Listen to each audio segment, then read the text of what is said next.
July meeting of the Edgecombe County Commissioners to order. Mr. Evans, safety instruction, please. Yes, sir. Mr. Chairman, I'd like to call on Mr. William Johnson, our Assistant County Manager, to read our safety instructions. Good evening, everyone. Good evening. To provide for the safety of those attending this meeting, I want to give the following instructions in case of an emergency. First, please take a moment to note where your exits are. If an emergency arises that prompts us to evacuate, I ask that everyone exit this room in a quick and orderly manner through one of the two exterior doors, one to your right and one directly behind you. Once you exit the building, we ask that you safely cross Granville Street to our parking lot to be safely away from the building. Our staff will help provide direction and assistance. In the case of a tornado warning, we ask that you exit this room into the hallway to your right, where we will remain until it is safe to exit. In the event of an active shooter in the building, we will run if there is an accessible escape path, try to evacuate the premises, hide. If you can't evacuate, find a place to hide where you are less likely to be found, lock any doors that you can, and fight. As a last resort, and only if your life is in imminent danger, our staff will provide assistance on what to do. Thank you for your attention.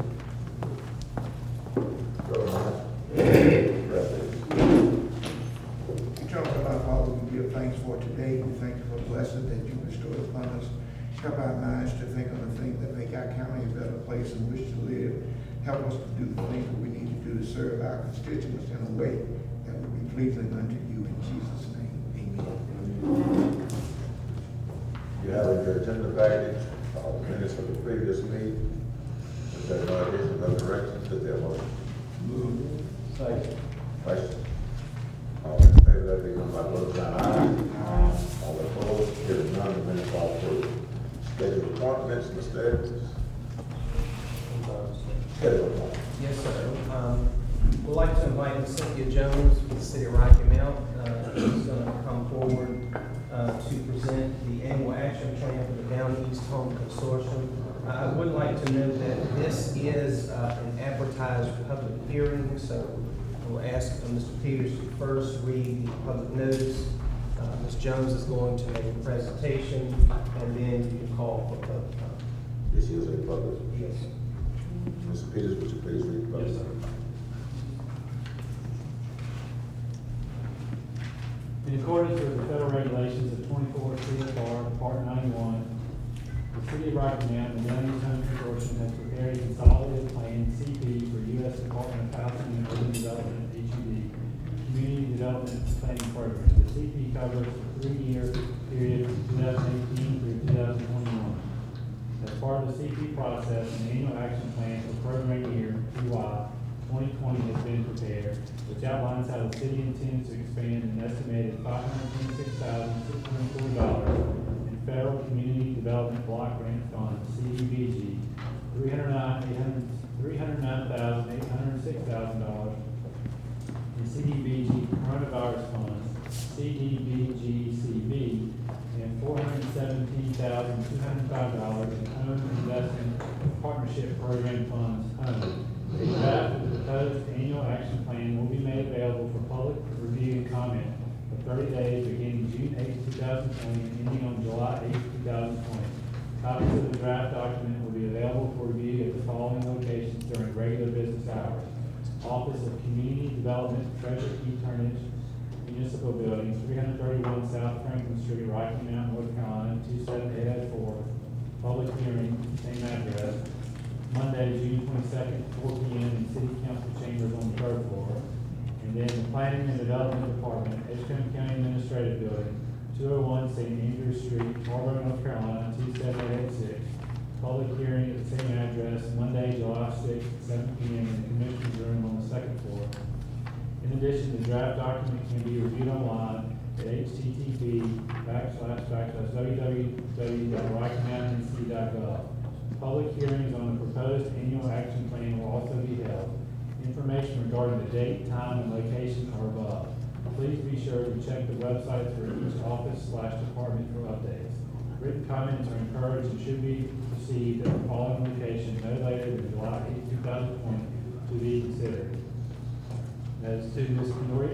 Cornelia L. McGee, Community Development Administrator, 331 South Franklin Street, P.O. Box 1180, Rocky Mount, NC 27802, submitted Dr. McGee Anthony at RockyMountainNC.gov. It is anticipated that the City Council of the City of Rocky Mount will take up the proposed action plan at its regular meeting on July 13, 2020 at 7 p.m. The city will submit the annual action plan to HUD on or before July 15, 2020. Is there any comments now? Just will note that you do have a copy of the presentation Ms. Jones is about to review for you. We have not received any public comments regarding this. Ms. Jones? Good afternoon. Hi. Thank you for allowing us to be on the agenda for tonight's meeting. We are going to present to you our annual action plan for fiscal year 2018 through 2021. This is a 3-year action consolidated plan.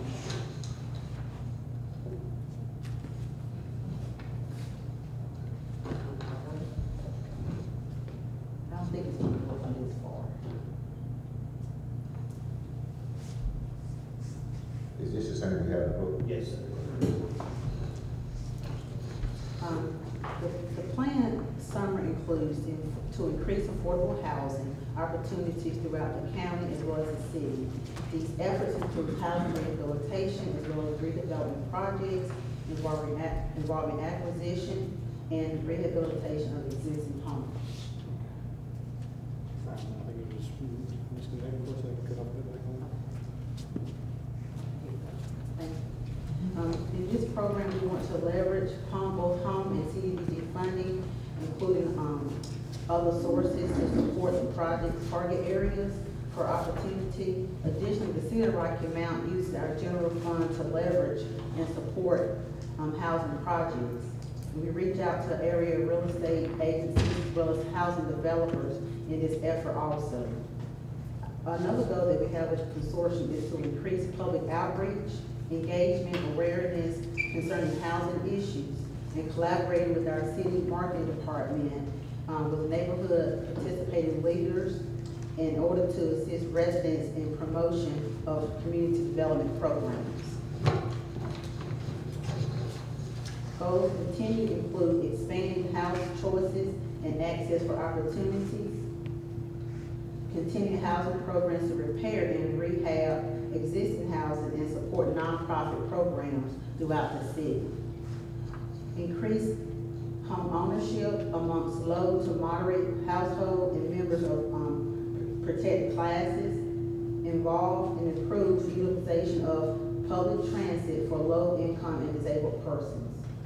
Through administering the CDBG and home programs, we want to strengthen fair housing enforcement, operations, and education. The proposed current FY 2021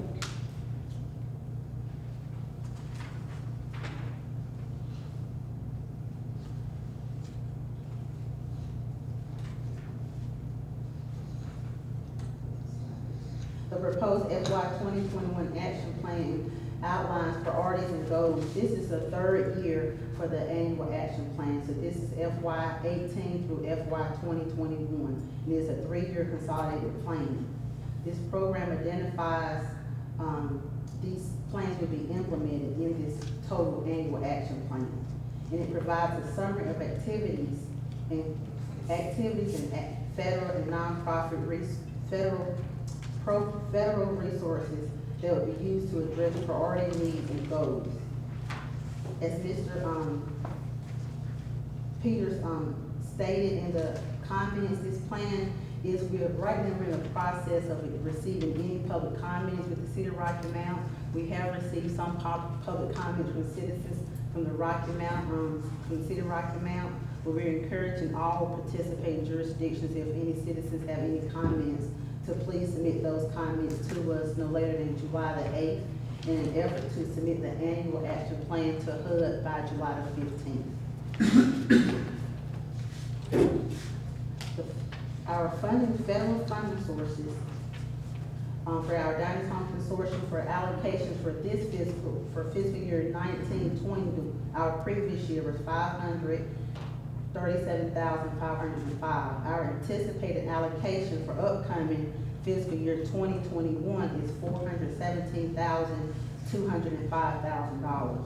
Along with our, the City of Rocky Mount CDBG program allocations for 2021 consists of $526,640.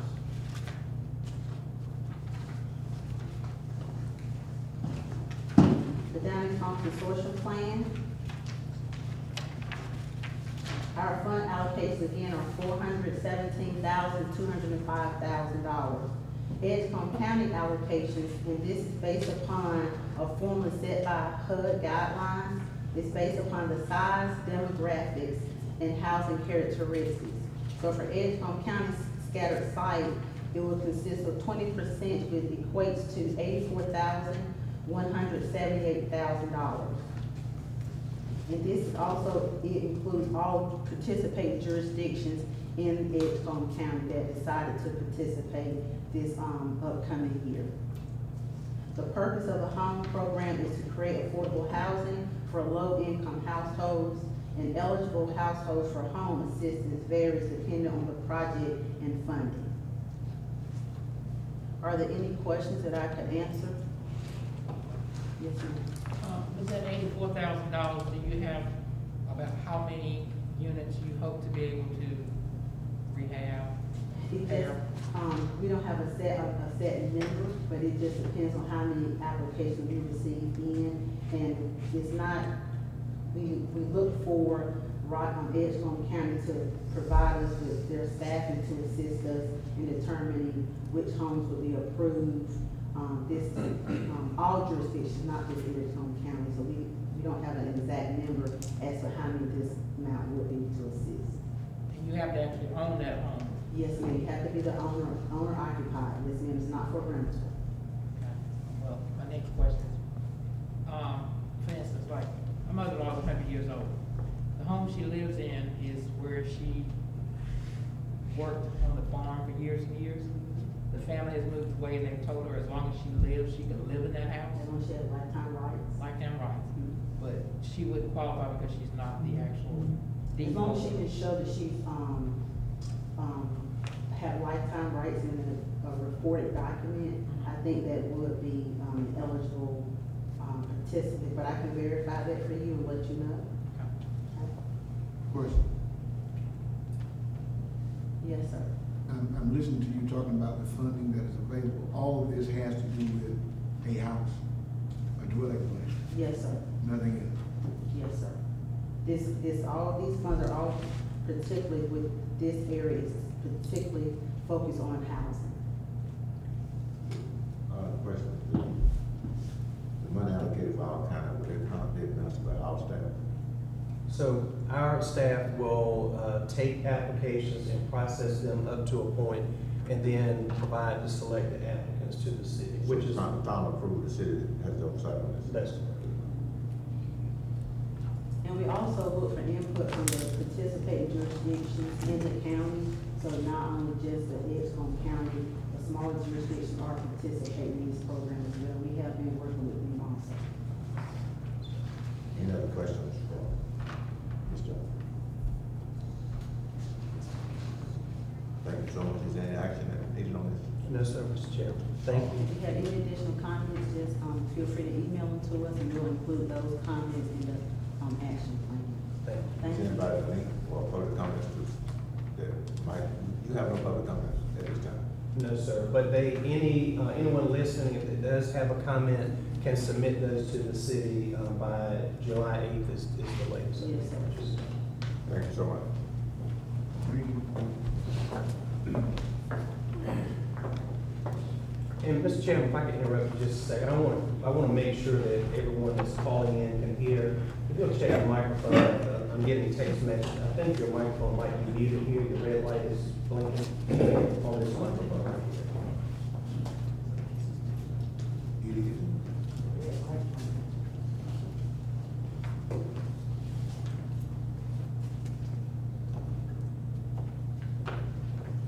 Got it, sir?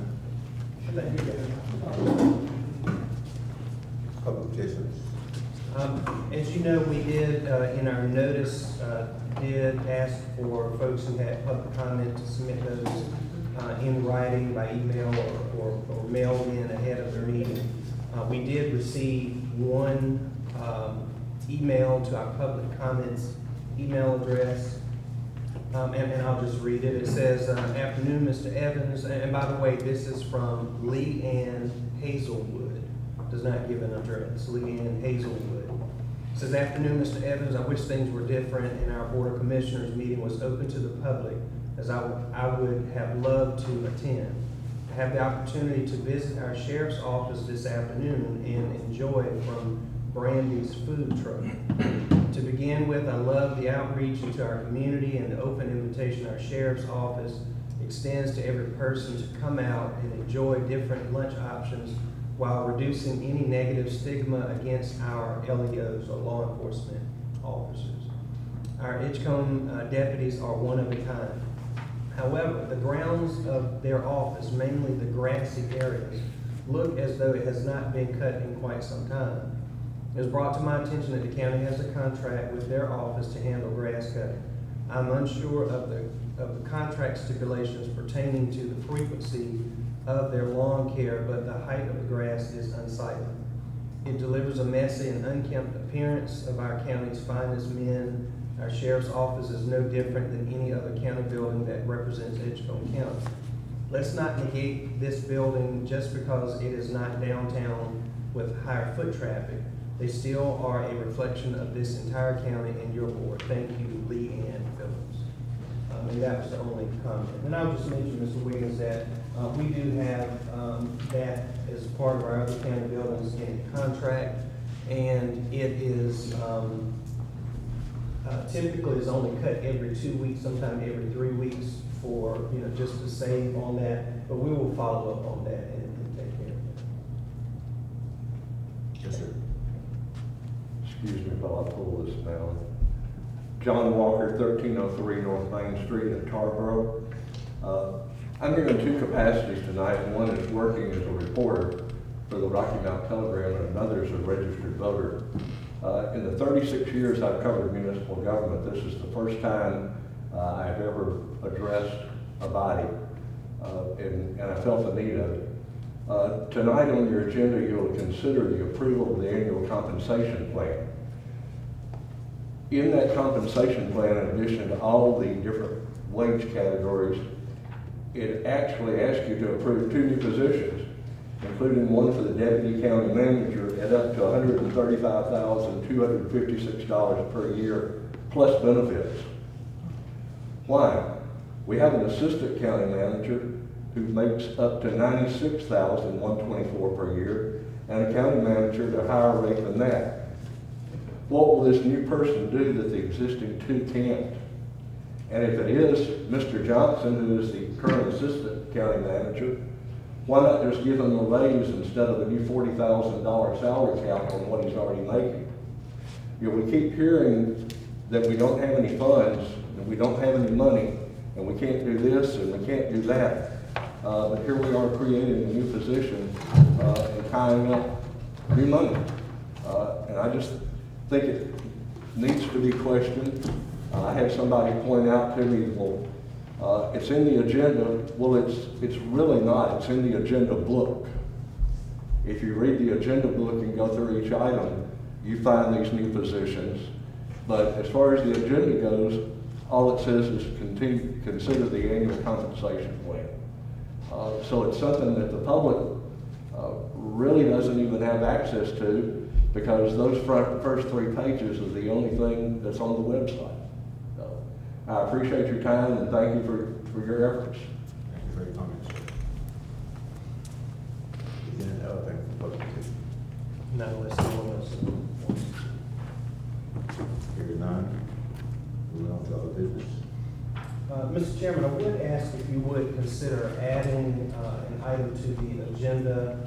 You'll see at your place there is a budget amendment. This is, as you know, the very beginning of our fiscal year, so normally at this meeting we don't have budget amendments.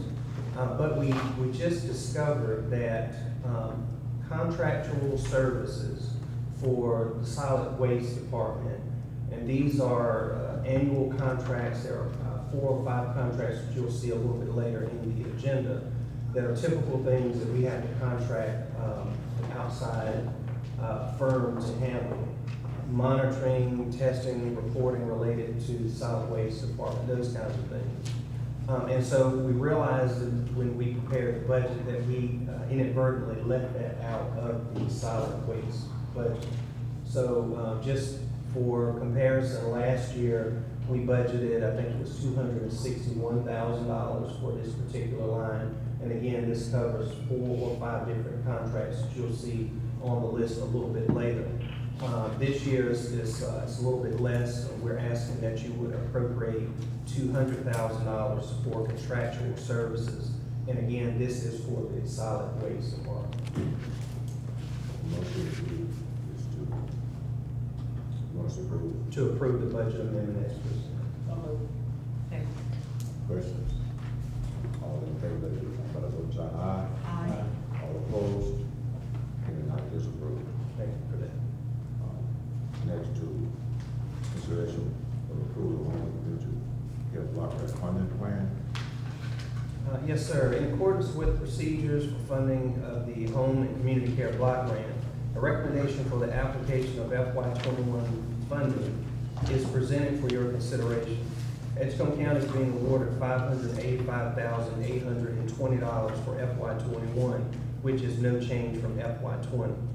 The total request from providers, $880,110, was $222,290 more than the funding available to the county.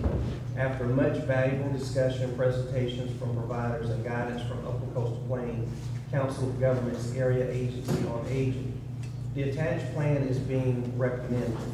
We believe this reflects the needs of Edgecombe County's aging population and the best use of the available funding. Therefore, I recommend that you approve the attached funding plan for the Home and Community Care Block Grant as presented. Motion. So moved. Questions? All in favor, let it be known by the vote sign aye. All opposed? Hearing none, it is approved. Item B, in September of 2018, you approved a special use permit for Edgecombe Solar LLC. This project is located along US 64 alternate west at the intersection of Kingsborough Road on 2 parcels totaling approximately 1,544 acres, with approximately 600 acres to be used for the solar energy system. Per our Unified Development Ordinance Section 4-15, and consistent with state statutes, the vested right or right to undertake and complete the development as approved via the special use permit expires after 2 years if a building permit application has not been filed with the county. Though progress has been made on various pre-construction elements of the development, it is likely an application for a building permit will not be submitted before their vested rights expire. North Carolina General Statutes allows the county to extend vested rights up to 5 years. Therefore, representatives of Edgecombe Solar LLC are requesting that you consider extending the vested rights period to 5 years. Based on the progress made on the project and the justification provided for the need of the extension, I recommend that you approve the extension as requested. I would like to point out that we do have Ms. Merrick Parrott, who is with Parker Poe here tonight on behalf of Edgecombe Solar, if you have questions. Well, I do have a question, but this is kind of the first time that I've seen this happen. So it appears that we have approved a special use permit and nothing has happened. Oh, yeah, several things has happened. I don't know if you want to review several. What there's things that this board does not know about. Sure. What's the holdup?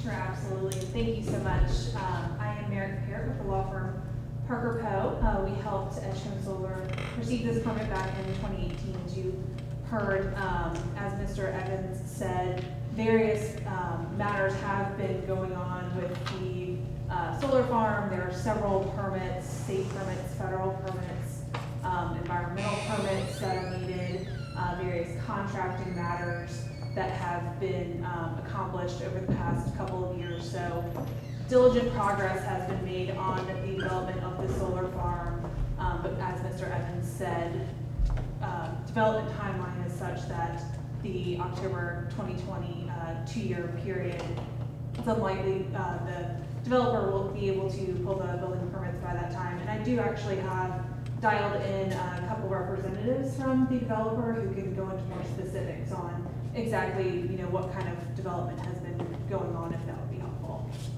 Let me ask you, Mr. Evans,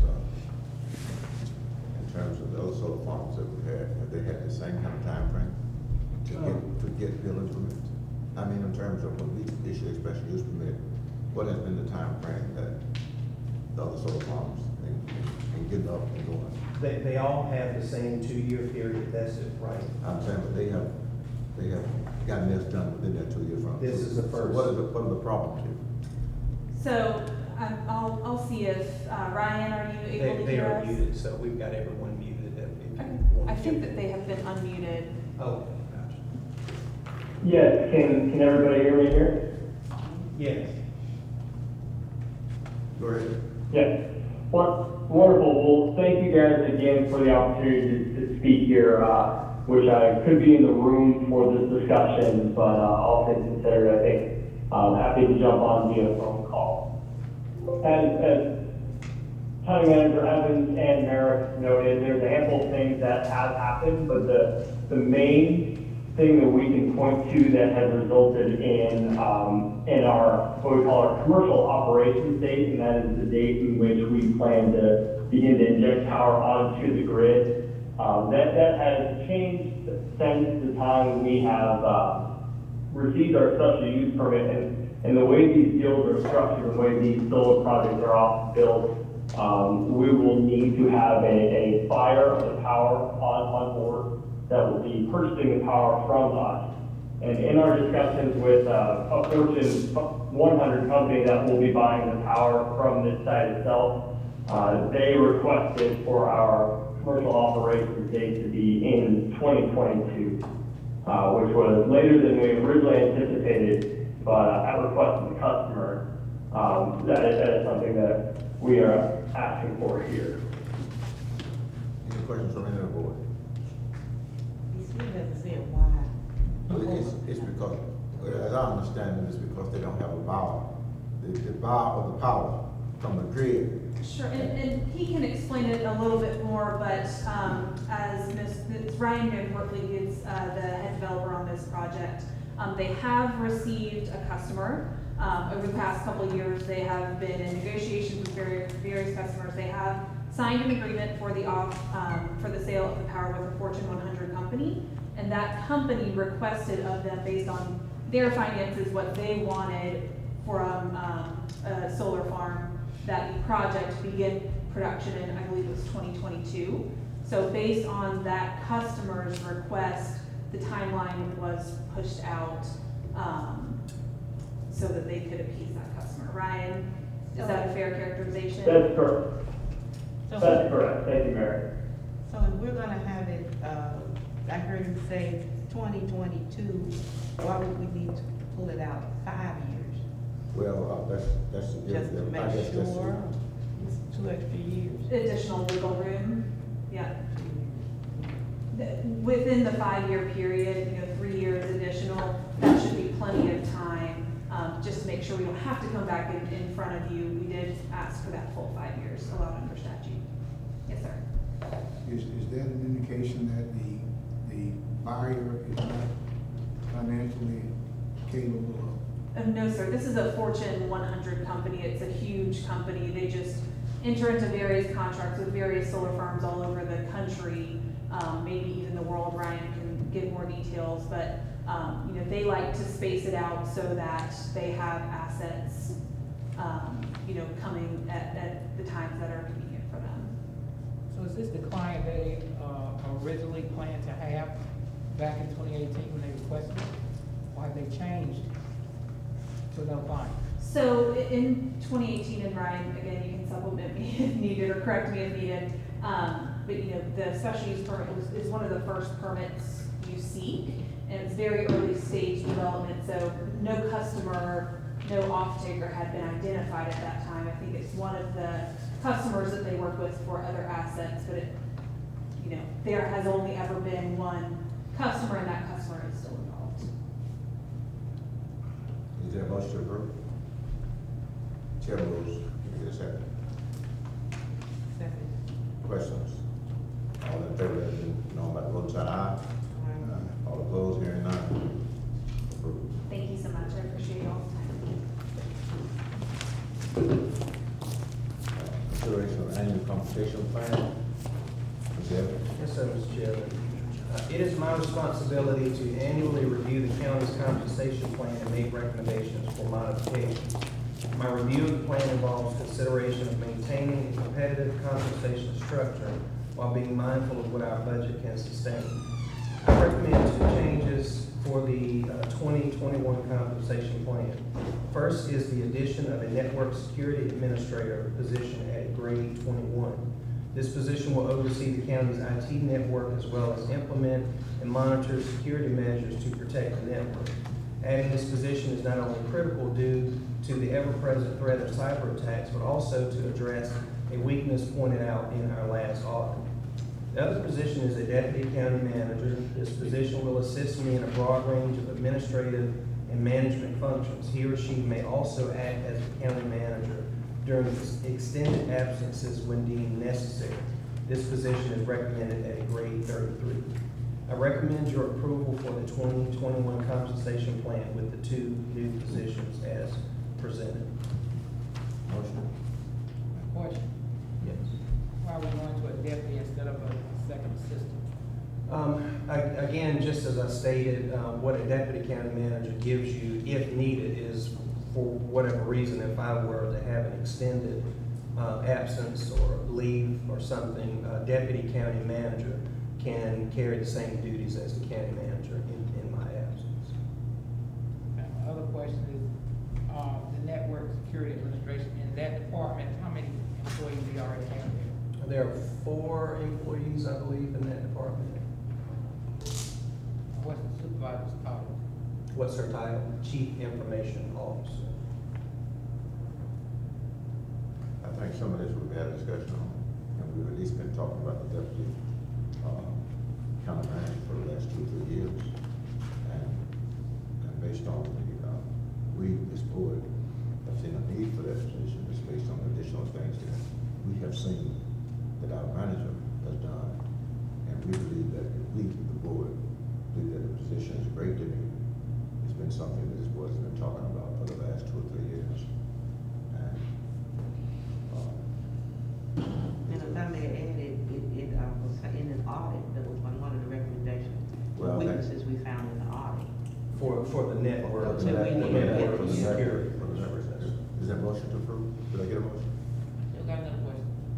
Let me get a motion. Get the question, motion, I move. second. Just after, now go ahead, Ms. You can tell me what a physician extender 2 is? I'm sorry. A physician extender 2. And what they do? 26.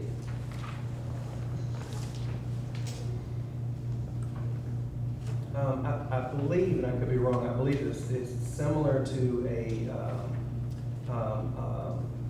nurse practitioner. We don't have a physician extender to position field currently. And we Is that the have, health department, Karen? we've got some positions here. We've got an attorney, one position that's not filled. We've got positions in the budget that are not necessarily filled. Any other questions? All in favor, let me know by vote sign aye. All opposed? Hearing none, it is approved. Consideration of approval of the transfer of properties to Southeastern North Carolina Municipal Development Corporation. Go ahead, Mr. Chairman.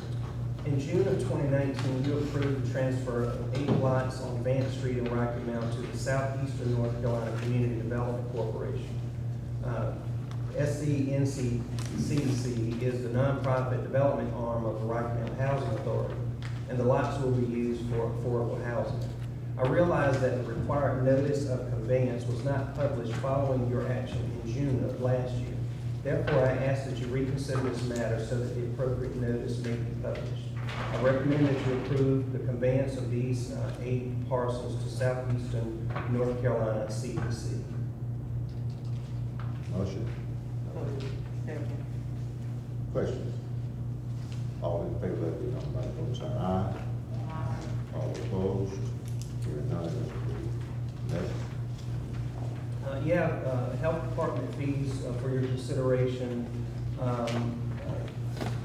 First are changes in fees related to the dental clinic due to Medicaid reimbursement rate increasing. Also included is the addition of a fee for the COVID-19 testing. The Human Services Board has not recently met in person due to risks related to COVID-19 pandemic, and therefore has not voted on a recommendation for these fees. There is a consensus of the Human Services Board to recommend approval. Motion? Question? Second. Question? All in favor, let it be known by the vote sign aye. All opposed? Hearing none. Well, I'd like to ask for, I'd like to kind of table that to the next meeting session. Okay. And the reason being is that I wrote to look at some of those lots. And I really believe that the Community Development Corporation might be able to do something in terms of housing with those. Because I saw, I think a couple of those lots are together, and we might be able to, and I want to be able to check with the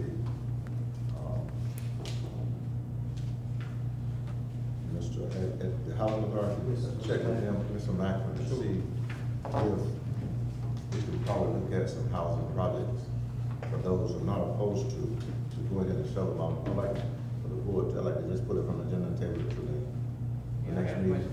Huh? I had a question about that. Do I need to table that or this? No, sir, if there's no motion.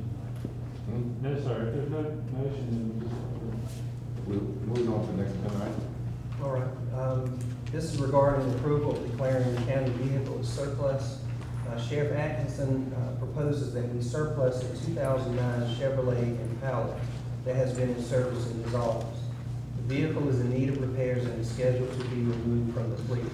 He also recommends that the vehicle be donated to the Edgecombe Community College for use in their basic law enforcement training programs. I recommend this vehicle be deemed surplus and ask that you authorize the donation of this vehicle to the community college. Motion? Motion. Second? Yes, sir. Question? All in favor, let it be known by the vote sign aye. All opposed, hearing none, it is approved. Next, Mr. Item 8, North Carolina General Statute allows the Board of Commissioners to award a retiring officer his or her service weapon. It specifically states that you may do so at a price determined by you as the governing body. Sheriff Atkinson has requested that consideration be given for retiring Corporal Elwood Whitaker. To show the county's appreciation for his exemplary service and to provide a memento to that service, I recommend that you approve the transfer of his service weapon at a price of $1 upon the retirement of Corporal Elwood Whitaker. Motion? Second. Question? All in favor, let it be known by the vote sign aye. All opposed, hearing none, it is approved. Appointments, we have one for the Rocky Mount Planning Board, one for C. Wiggins, that's the WFC in, is recommended whether to serve. Is there a motion to appoint Ms. Wiggins to fill? Second. Question? All in favor, let it be known by the vote sign aye. All opposed, hearing none, we still have one vacancy on the Board of Adjustment to fill. Planning Board report. You have in your packet the planning board report. You will note that the planning board did approve 2 major subdivisions that do not require action from this board. There are also the minutes from that meeting. Alpha list and release for review has been effectively brought to our attention. No, sir, happy to answer any questions you might have. Any questions from the board? If not, is there a motion to approve? Questions? All in favor, let it be known by the vote sign aye.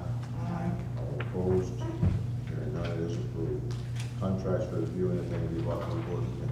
No, sir, I will point out, we mentioned earlier about the budget amendment for solid waste, so you'll see those 4 contracts there, and then there are a number of other contracts for the health department. Is there a motion to approve? Second? Second. Questions? All in favor, let it be known by the voting sign aye. Aye. All opposed? Hearing none, it is approved. Departmental reports for review. We have them in the package. Anything that you brought to the board's attention, Mr. Davis? I'll just point out to you, as you've seen in your agenda packet, that because of the executive order 124, then following executive order 142, we continue to not charge late or delinquent fees for our water and sewer services. And there is, you can see in that report what those amounts total so far. I also want to point out regarding our financial summary report, you'll see that this is as of June 30th, 2020. This is not a final finance summary report for FY20.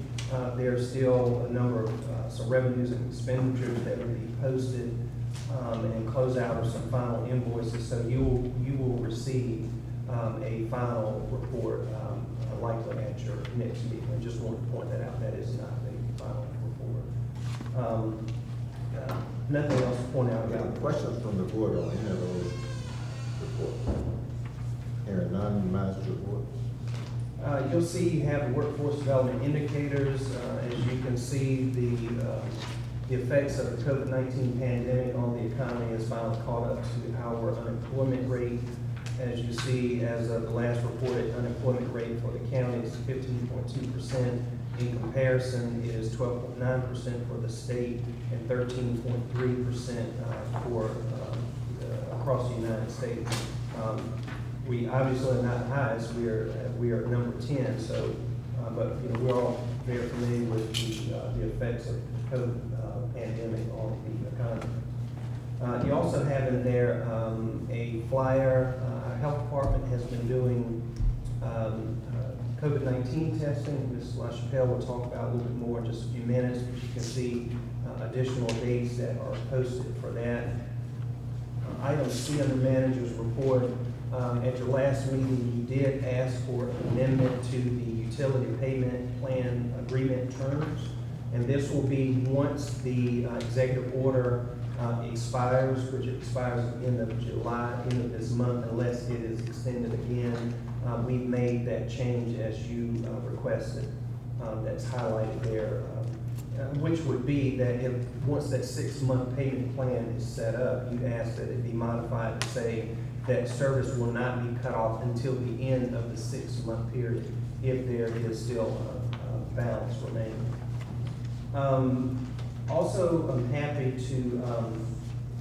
to announce here in this meeting that we have a newly appointed cooperative extension director, Ms. Tanya Heath, who's here. If you don't mind standing, Tanya. I'm sure all of you have met her before. She has been serving for the last few months as the interim director. Art Bradley, who was the director for a number of years, has taken a regional position, and she applied for it, went through a very rigorous process, which, of course, you know, this position is jointly funded between the county and North Carolina State University, and I, as well as some staff members from NC State, participated in the process, but we're happy to announce your appointment. Congratulations. Well, thank you. Look forward to it.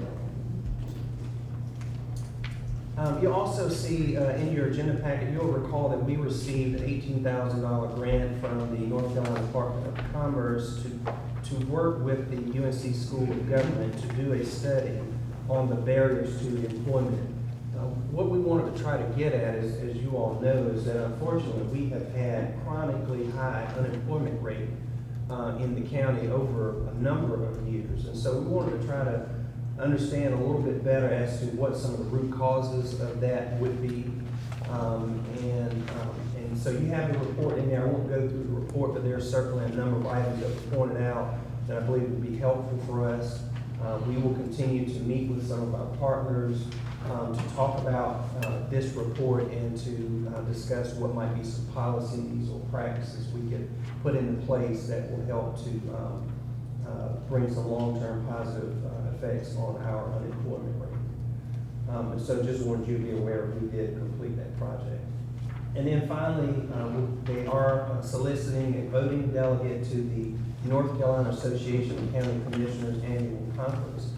Because of coronavirus, it's going to be a virtual conference, but you still may select a delegate to represent you and to vote on matters in representing the county at that conference. There is no one, Ms. Harris, is there a motion? Second. Question. All in favor, let it be known by the vote sign aye. All opposed? Hearing none, you have the responsibility, Ms. Harris. Commission report, anything you want, commission? Hearing none, attorney? I saw two gentlemen come in. Do you have any business with this? It'll be in closed session. They'll be in closed session? Okay. But at this time, ladies and gentlemen, we're scheduled for closed session. Is there a motion to go into closed session to discuss Economic development and personnel. economic development and personnel? Is there a motion? Right. All in favor, let it be known by the vote sign aye. Aye. All opposed? Hearing none, we will be going into closed session. Thank you. Mr. Wiggins, Mr. Chairman, if I could just announce for those who may have called in, just to let them know, while we are in closed session, we will mute the call. Those on the call won't be able to hear. They are welcome to stay on the call until we come out of closed session. They will be unmuted at that time. Just wanted the callers to be aware of how that will work. Thank you so much for the closed session.